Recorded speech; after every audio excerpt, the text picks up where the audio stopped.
Y la palabra de Dios dice en Mateo capítulo 24, versículo 32 al 42. De la higuera aprended la parábola. Cuando ya su rama está tierna y brotan las hojas, sabéis que el verano está cerca. Así también vosotros, cuando veáis todas estas cosas, conoced que está cerca a las puertas. De cierto os digo que no pasará esta generación hasta que todo esto acontezca. El cielo y la tierra pasarán, pero mis palabras no pasarán. Pero el día y la hora nadie sabe, ni aun los ángeles de los cielos, sino solo mi Padre. Mas, como en los días de Noé, así será la venida del Hijo del Hombre, porque como en los días antes del diluvio, estaban comiendo, bebiendo, casándose y dándose en casamiento, hasta el día en que Noé entró en el arca. Y no entendieron hasta que vino el diluvio y lo llevó a todos. Así será también la venida del Hijo del Hombre. Entonces estarán dos en el campo, el uno será tomado y el otro será dejado. Dos mujeres estarán moliendo en un molino, la una será tomada y la otra será dejada. Velad pues, porque no sabéis la hora en que ha de venir vuestro Señor. El regreso de Jesús es muy cierto. Es decir, sabemos que el Dios que adoramos es el Dios verdadero y no miente en ninguna de sus promesas.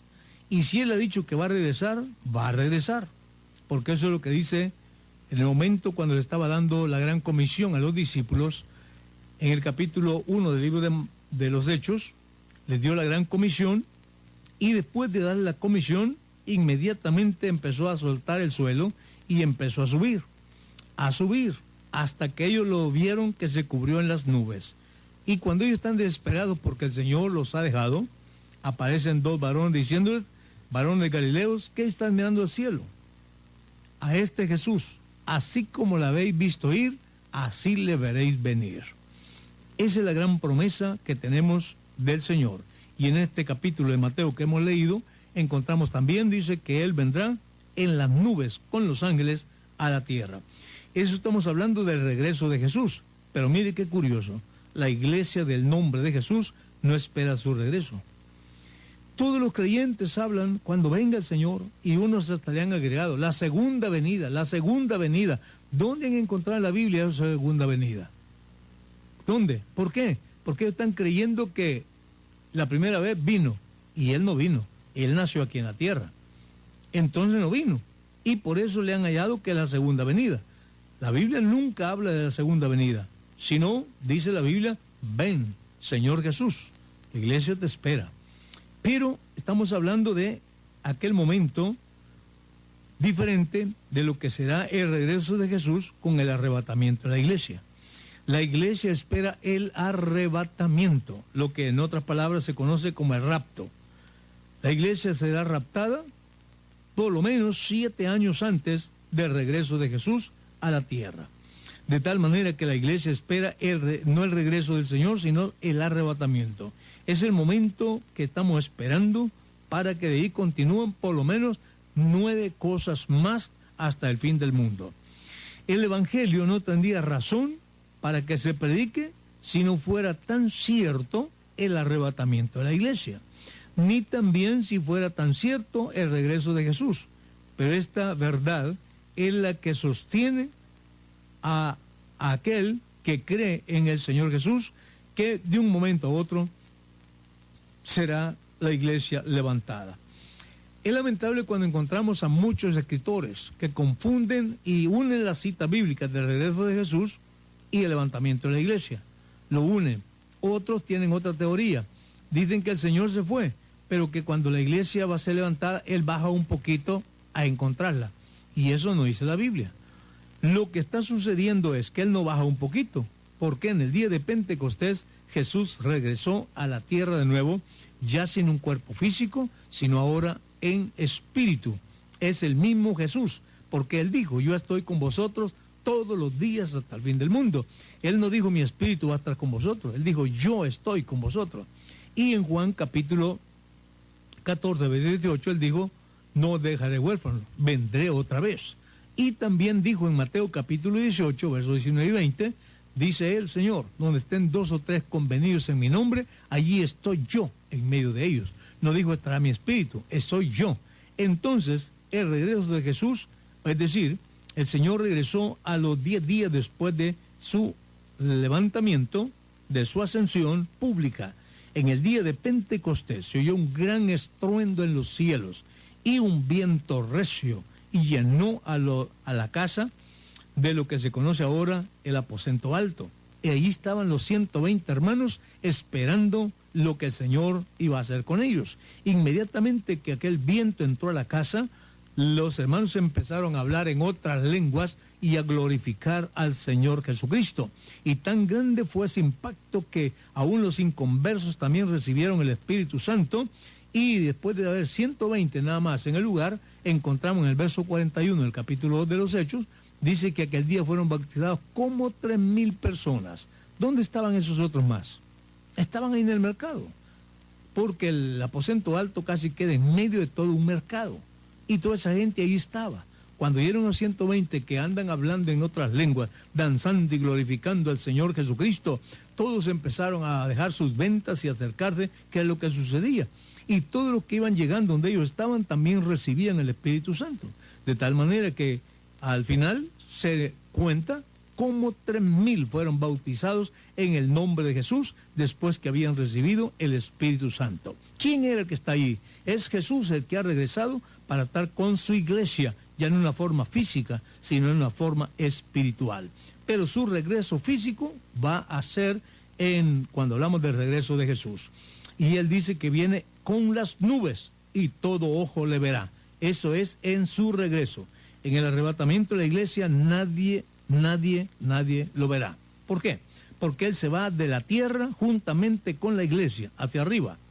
Es el poder del Espíritu Santo que va a quebrar toda la ley de gravedad y la iglesia sube con el Señor Jesús, porque la presencia del Señor también se va de la tierra. Y entre la semana, la 70ª semana de las 70 semanas de Daniel, que es la gran tribulación, ya sin la presencia del Señor, la gente va a batallar, va a sufrir, porque la presencia del Señor no estará en la tierra, ya se fue con la iglesia. Y después del Señor regresa a la tierra en una forma visible con los santos que arrebató hace 7 años. ¿Por qué decimos 7 años? Porque la semana 70ª, o sea, la semana número 70. Esa semana es de 7 años. Entonces, entre el arrebatamiento y el regreso de Jesús, son 7 años que van a pasar. Pero el Señor dice así: el cielo y la tierra pasarán, todo se acabará, solo la palabra de Dios es eterna y permanece para siempre. Dice el verso 35. Nosotros vemos el territorio de todo, lo construido por el hombre, cómo se deteriora todo lo que el hombre va haciendo, las cosas anormales en la naturaleza. Solo la palabra de Dios es eterna, como lo dice Juan capítulo 1, verso 1, que la palabra misma es Dios, es el verbo, es Dios. Ese Dios es el que se manifestó en carne. El día y la hora nadie sabe. Esta ha sido una pregunta que han hecho varios siempre. ¿Cómo es que Jesús no sabía el día que iba a regresar? ¿Por qué no sabía? Y algunos argumentan, si Jesús es Dios, ¿por qué no sabía eso? Recordemos que Él está hablando en este momento en un sentido humano. Él no está hablando como deidad, Él está hablando como hombre. Y por una razón, estoy seguro, que Él dice que ni Él sabe, ni quiso decirlo, porque como Dios sí sabe. Especialmente dice, viene en las nubes, viene con ángeles. Entonces, ¿cómo es que no sabe Él qué día va a venir? Como humano, estaba limitado, no lo sabía. Pero también hay otra razón. ¿Qué pasa si le hubiera dicho a los discípulos, voy a regresar dentro de 2000 años? Voy a regresar dentro de 2500 años. Yo le aseguro que ninguno estaría con la intención de perseverar en el camino del Señor.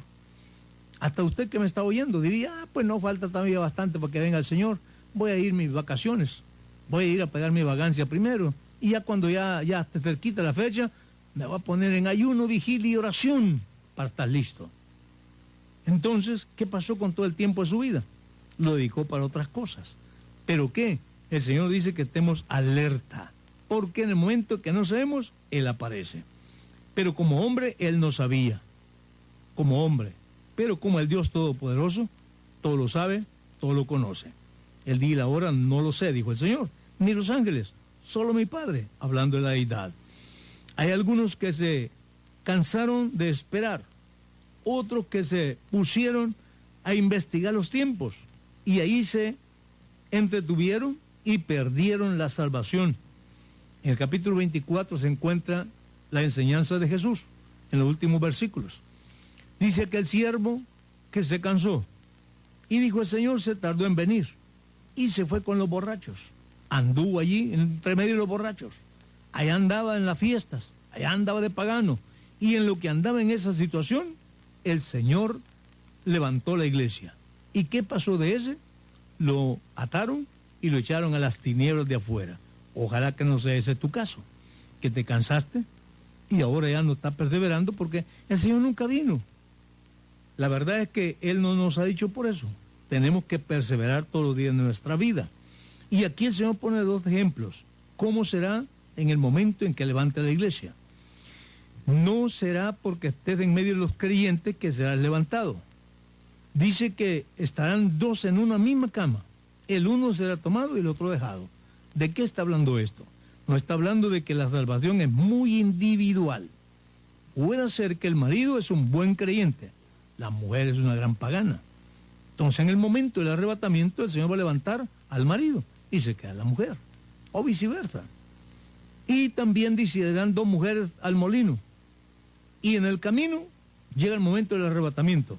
La una será arrebatada y la otra será dejada.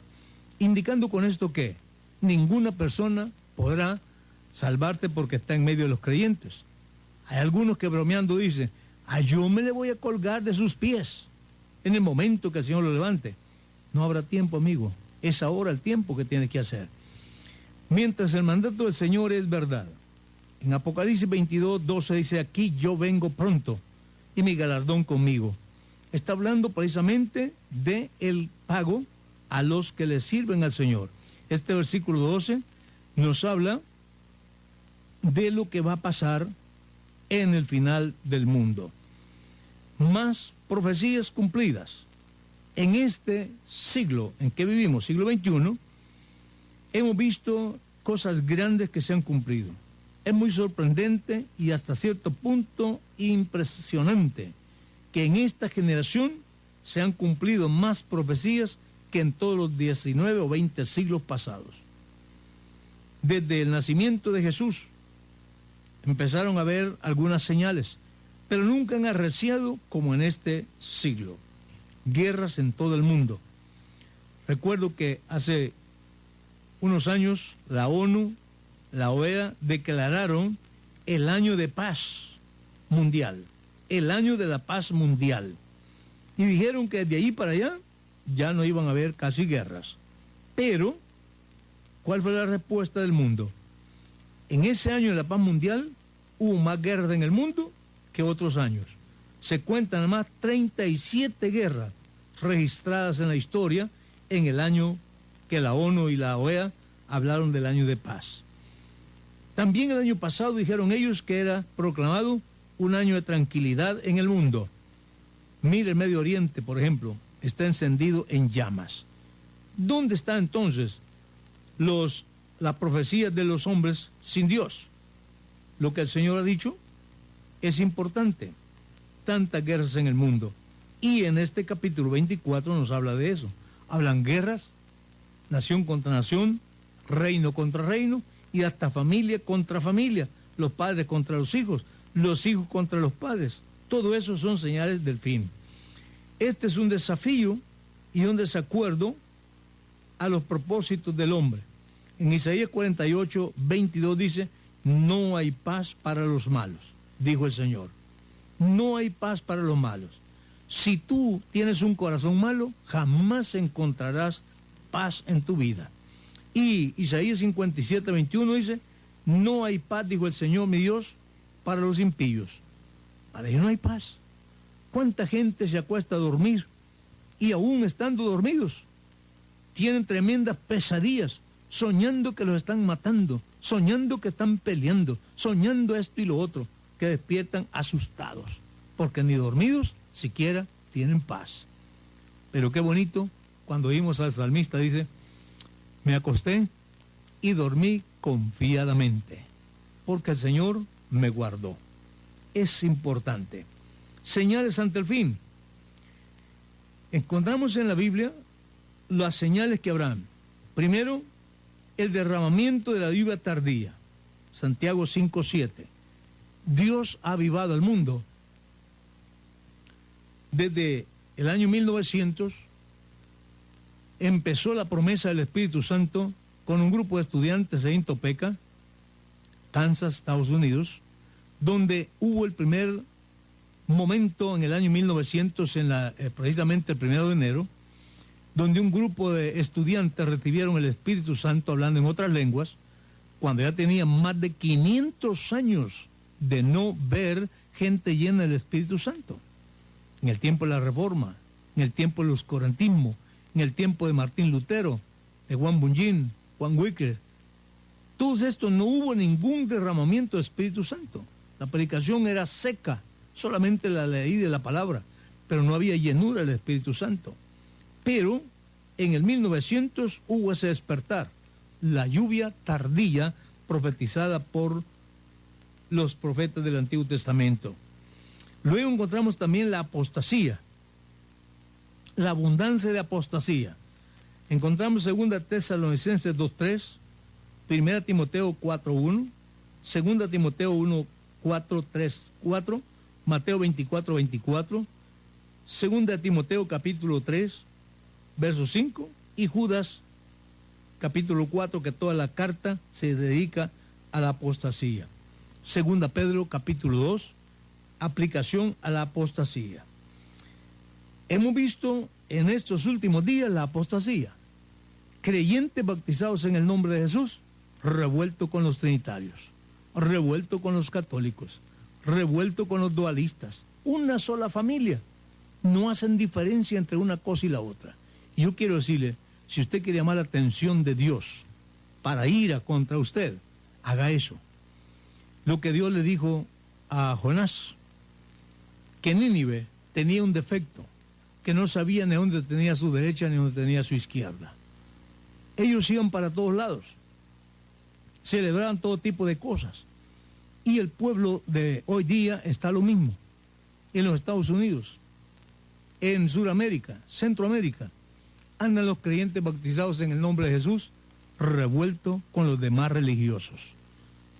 Y no solamente eso, sino hasta con la gente del mundo, a veces sacando a sus hijas de reinas en las fiestas, saliendo de payasos los mismos creyentes y de viejos en las fiestas.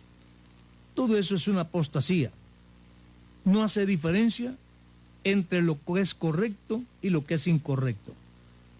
Esto estamos viéndolo hoy día y son señales acerca del fin. También nos habla la Biblia, aumento en crecimiento en crímenes y violencia. ¿Qué le pregunta a usted en El Salvador? ¿Hay aumento en crímenes y violencia? Correcto, si la autoridad no haya que hacer. Ministros y el presidente mismo ya no haya que hacer. Hasta ganas de renunciar tienen ya, porque no pueden controlar la situación. Lucas capítulo 17, versos 26 y 30, nos habla de eso. Abundantes crímenes y violencia. Así está el mundo hoy día. También nos habla de aumento en la ciencia. Daniel capítulo 12, verso 4. ¿Acaso no es cierto que la ciencia ha aumentado? Y muchos la usan para el mal. También nos habla aún la inquietud sobre viajes. La gente viajando para un lado y para otro. La Biblia lo dice. Disturbios políticos y sociales. Pregúntele a los salvadoreños. Disturbios políticos y sociales. Lucas 21, 25 al 26. Esas son señales. El endurecimiento de Israel. con la palabra de Dios. Tenemos un porcentaje de los israelitas del 4% interesados en la Biblia.